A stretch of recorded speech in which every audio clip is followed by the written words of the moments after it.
Hey everyone, in this video I'll show you how to edit quick links on SharePoint. Let's get straight into it. I'm showing this on SharePoint Online in a web browser. First, navigate to the SharePoint page with the quick links you want to edit. At the top right of the page, you'll see an edit button. Click on it. Once you do, the page enters edit mode and you'll see an editing toolbar appear. Now click on the quick links web part itself.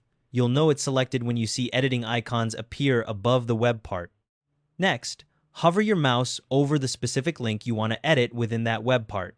As you hover, an edit button will appear at the bottom of that link item. Click on it.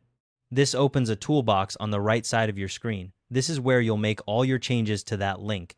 In the toolbox, you'll see several options depending on your quick links layout. You can click Change the Link to modify the URL. You can click Edit Title to change the text that displays for the link.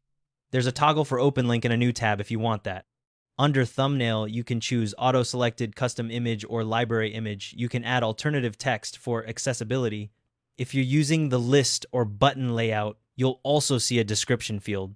And if you need to set audience targeting, you'll find that option in the filter section. Make whatever changes you need in these fields. The changes save automatically as you edit them, and you'll see the link update immediately in the web part.